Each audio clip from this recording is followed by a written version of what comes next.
Welcome to Act in Line, the podcast of the Acton Institute for the Study of Religion and Liberty. I'm Caroline Roberts, producer and host.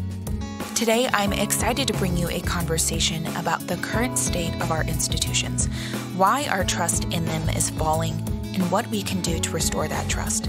Joining me on the podcast this week is Yuval Levin. Yuval is an American political analyst, academic, and journalist.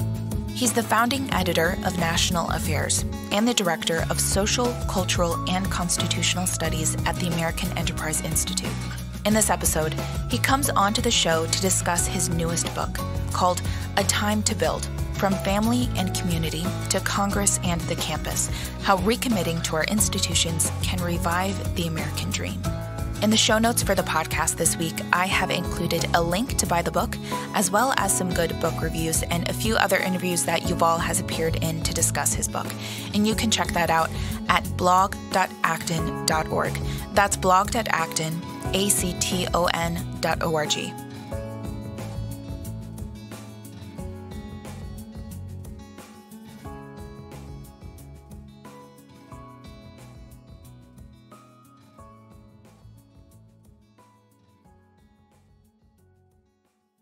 Americans are living through a social crisis, writes Yuval Levin. Quote, our politics is polarized and bitterly divided. Culture wars rage on campus, in the media, social media, and other arenas of our common life. And for too many Americans, alienation can descend into despair, weakening families and communities, and even driving an explosion of opioid abuse. Left and right alike have responded with populist anger at our institutions and use only metaphors of destruction to describe the path forward, cleaning house and draining swamps, unquote. In his new book titled A Time to Build, From Family and Community to Congress and the Campus, How Recommitting to Our Institutions Can Revive the American Dream, Yuval argues that issues we're facing today stems largely from weakened institutions, and the path forward rests in strengthening institutions rather than tearing them down. Yuval, I'm looking forward to diving into this book with you on the podcast today. Thank you so much for coming on. Thanks very much for having me. To begin, in your book, you start by laying out the differences between symptoms of a problem and the problem itself. You say that people have pointed at multiple symptoms of our problem, whether it's the opioid crisis, like I mentioned beforehand, or inflated government, or falling religiosity. And you say that these are symptoms of a greater problem, but these aren't necessarily the problem itself. So you say the problem is weakened institutions. So my question is, why institutions? What makes you so sure that the problem stems there? Well, I would say weakening institutions are a key facet of the larger problem, and they're the facet that we tend most easily to overlook now. So I wouldn't suggest they explain everything about this broad social dynamic that we're living through today. But I think that they explain something that we tend to miss, and that by missing, we leave ourselves perplexed. Institutions are the forms, the structures of what it is we do together.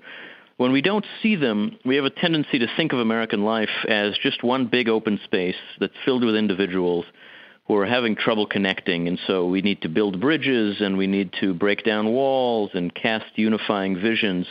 All these things I think are important.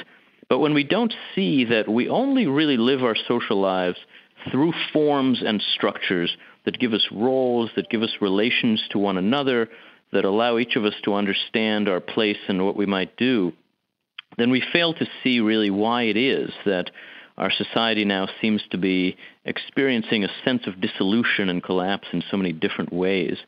When we think about what institutions are and do and how important they are as formative forces in our lives, from the family and the community, the church, to politics and education, then we can come to see what it is we seem to be missing when we complain about symptoms like isolation and alienation, like polarization and social dysfunction. So institutions are falling apart, you say, or at least most of us feel as if we no longer have access to stable and healthy institutions. And we see this in polls, I would say largely. We have falling trust in religious leaders and the church as an institution. For example, Gallup has conducted an annual poll on confidence in religious institutions, and they found that in 1975, 68% of Americans had a great deal of confidence in the church, but now it's at a mere 36%. Similarly, Pew Research has found that 3/4 of Americans say that their fellow citizens' trust in the federal government has been shrinking. They also found that about 2/3, so 69% of Americans say that federal government intentionally withholds important information from the public that it could safely release. 61% say that the news media intentionally ignores stories that are important to the public. So can you prove to me that this is more than just feeling, or where's the concrete proof, I suppose, that people aren't just freaking out about problems that are being over-sensationalized in the media? Yeah, that's certainly a real worry. And when you see a problem that's this widespread, it certainly seems like it would be hard to explain it one by one, right? Institution by institution. Certainly there are some particular examples of corruption or of incompetence that might drive a kind of loss of confidence in one institution or another. But when it seems to happen everywhere and at the same kind of accelerating pace, it obviously suggests that there's a broader problem going on. I think one way to think about whether this is just an impression or whether it speaks to something real is to see that it expresses itself in the personal lives of a lot of Americans as a sense of isolation, alienation, even rising suicide rates and opioid abuse, alongside its expressions in our culture and in various forms of cultural conflict and polarization. There is surely something real going on there. That's not just a reaction to a broadly shared illusion. The question is what? And I do think that to just point to individual examples of incompetence or corruption doesn't cut it, because those are always with us. Those are always problems in any major institution at any time, and they are today too. But I think there's an additional problem, and it has to do exactly with the way in which institutions are formative. What does it really mean to trust an institution? It means, among other things, that we believe the institution forms trustworthy people, that the people within it who do the work that it does, whether that's educating our children or defending the country or enforcing the law or providing us with a good or a service, that those people do that in a reliable, responsible way. The institution has an ethic that promotes a certain form of integrity. And when we lose confidence in an institution, we lose the sense that it forms people to be trustworthy. And so we lose our trust in them. And I think one of the things that's been happening in the recent decades in America is that we've come to think of our institutions less as formative and more as performative, less as molds of our character and souls, and more as platforms for people to stand on and perform. So that in our politics now, a lot of people behave as though Congress and the presidency are just stages for political performance art. You see the same thing in some elements of American religious and civic life. You see the same thing in some of the professions. People use the institutions they're part of just to build their own brands, and that inherently makes those institutions much harder to respect and to trust. I think that transformation from formative to performative institutions is a big part of what has changed specifically in 21st century America, and what's behind a lot of the challenge now to our confidence and trust in institutions. Well, let's talk about that a bit more, because I think one of the institutions where this is most obvious, like you said, is in politics and the performance factor that has really taken over in government. Since C-SPAN, the legislative branch increasingly sees its job as having less to do with legislation and more to do with activism. Congressmen and women, I think, across the political spectrum, use their platform in Congress to complain primarily about Congress instead of focusing more so on legislating responsibly. We see this taking shape on social media, of course, as well. Largely, people campaigning for Congress rely more heavily on social media presence. And we're also seeing a higher number of celebrities even campaigning for Congress as well. And I can't help but think of that moment after the recent State of the Union address where Pelosi tore her copy of Trump's speech. And it wasn't even really animated by emotion as much as it really was just a stunt. There was a video that surfaced afterwards of Pelosi basically practicing to rip the speech pages before the address.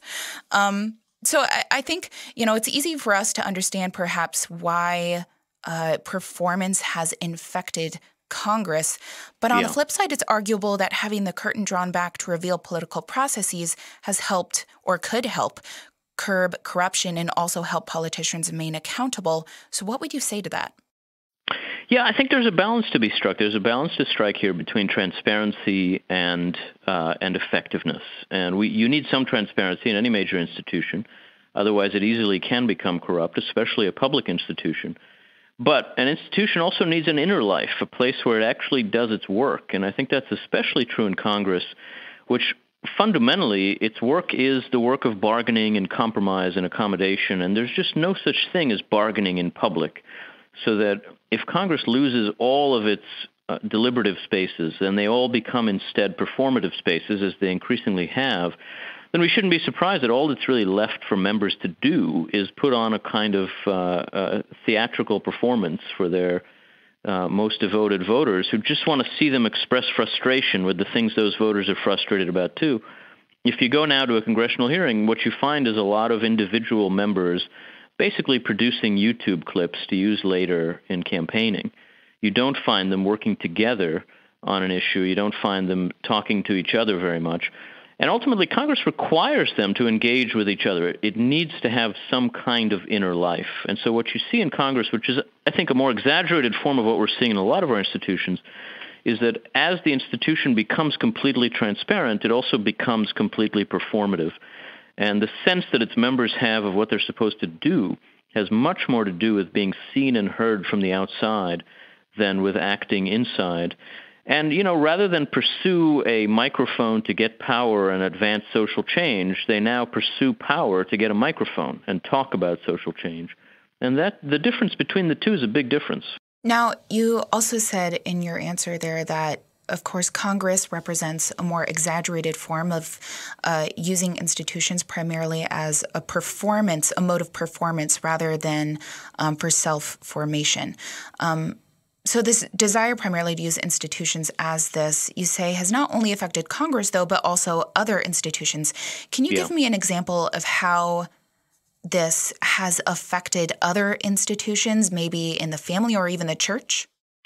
Well, yeah. I mean, you can look at a variety of institutions. One very important set of institutions where this has happened are professions and professional institutions. The book looks at journalism as an example of this, where ultimately we trust journalists, we trust professionals in general, because we believe that they're shaped to abide by a certain set of standards and ideals and an idea of integrity fundamentally, and that by following a certain set of rules, they arrive at information we can trust.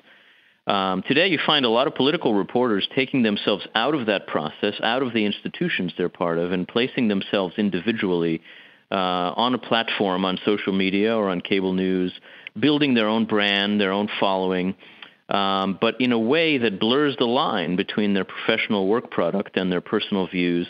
And so by pursuing an expressive idea of what their work is supposed to be, they make it very hard to trust them as professionals.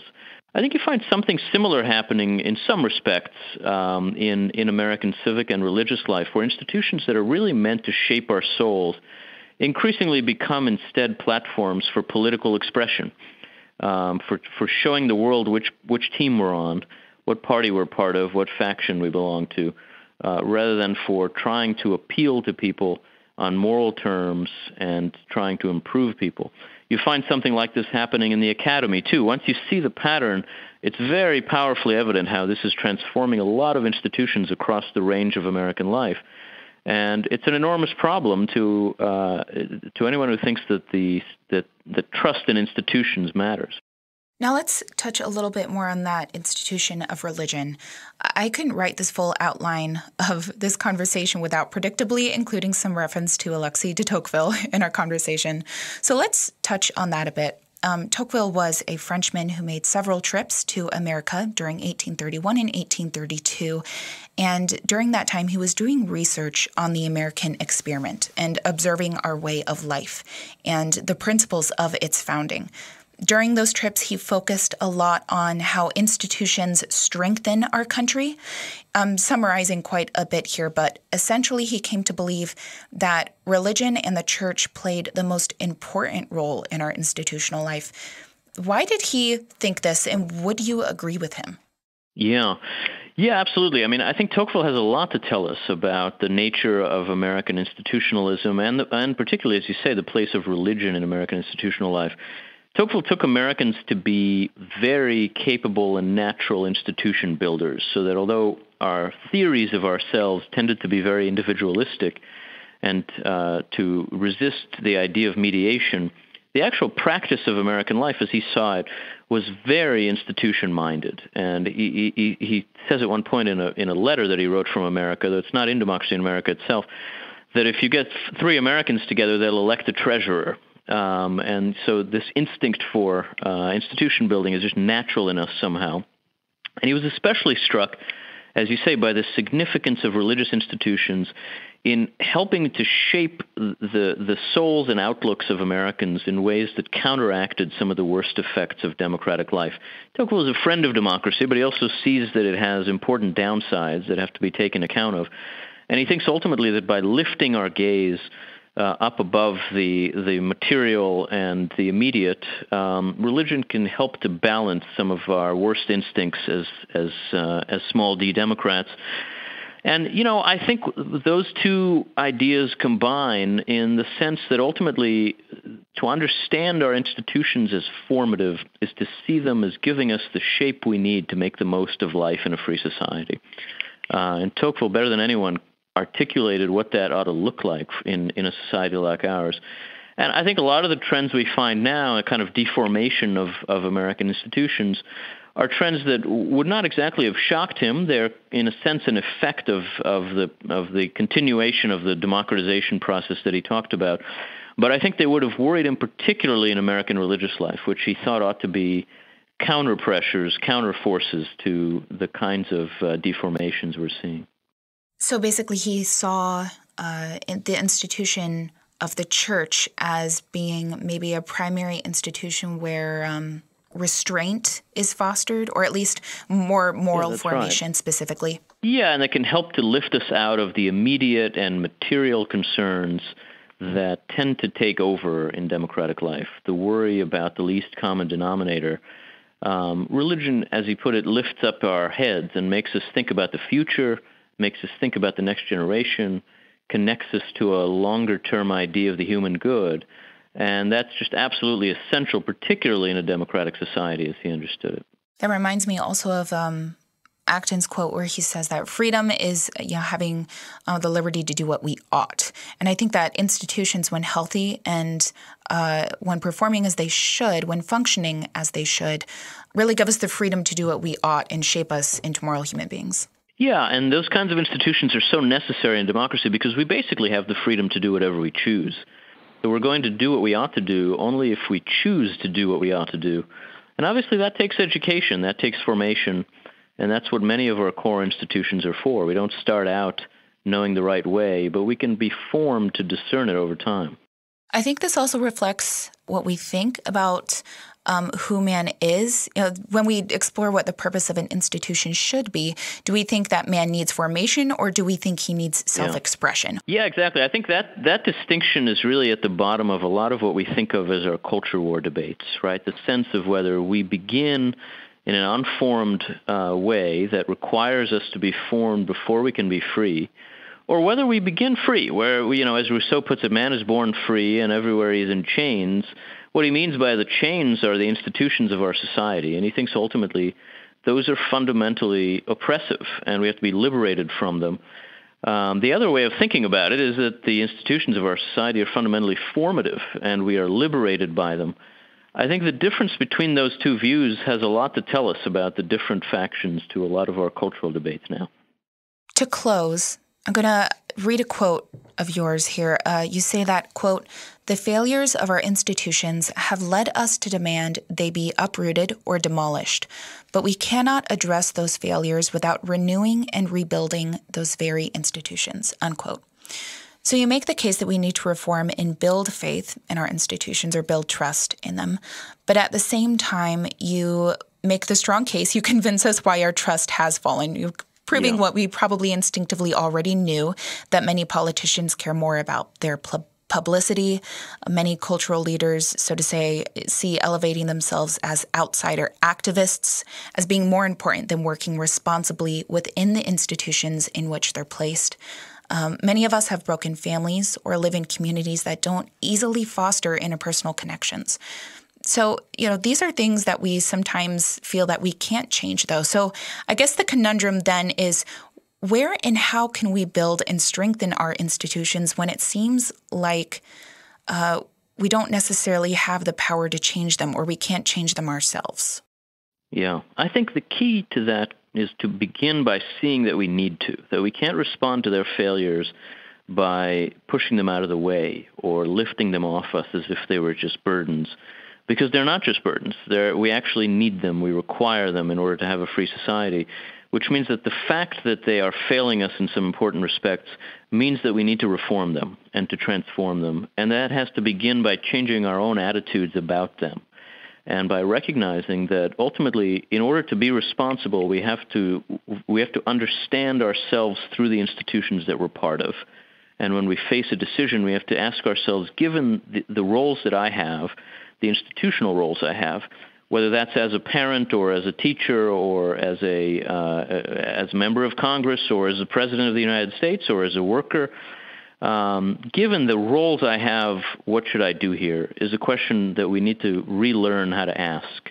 We need to understand our experience through it a little more, and therefore to see that ultimately these sources of responsibility and obligation are also ways of empowering and liberating ourselves. It's not an instinct that always comes naturally to us as Americans, and by starting from there, by forcing ourselves to understand our problems through that lens, we can begin to see some ways to rebuild where we are, because all of us have some roles in some institutions.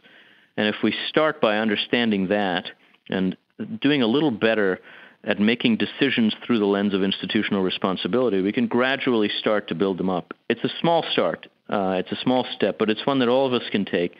And I think it's a prerequisite for larger, broader institutional reforms that could alter some of the incentives that have deformed so many of our institutions in recent years. I'm wondering, do you think that it is a minority view among both conservatives and progressives that institutions should be reformed rather than torn down?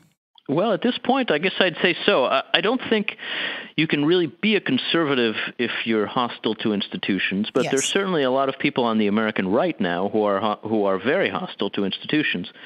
To me, that means they're not exactly conservatives. Mm-hmm. They're populists, or they're angry with the status quo. But I think ultimately to be a conservative is exactly to begin from the premise that we are fallen and unready, that we need institutions to form us, and that we need to preserve those that have stood the test of time. That's what we want to conserve, after all, as conservatives.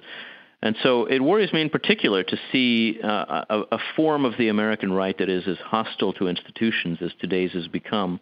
I think if we're going to revive and revitalize our country's institutions, we have to begin on our end of the political spectrum and build the case for them as absolutely essential for freedom.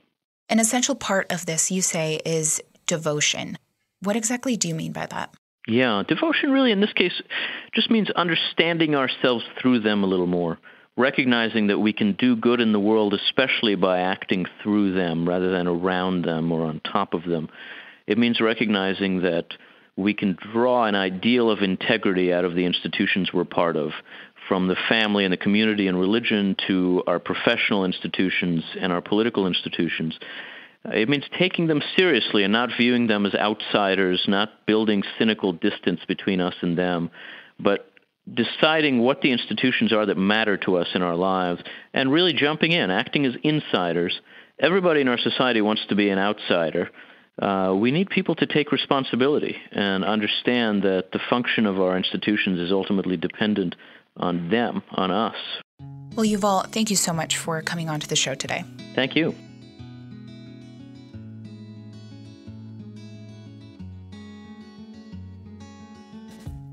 As always, thank you so much for listening today.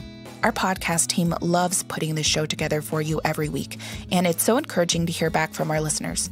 Feedback is super important to me because it lets me know what you'd like to hear more of, including the kinds of topics you're interested in most, and also how I can improve this show to make sure you're getting the most out of it. You can reach our team at actonline@acton.org, or you can call our office at 616-454-3080. And if you like our show, you know what to do.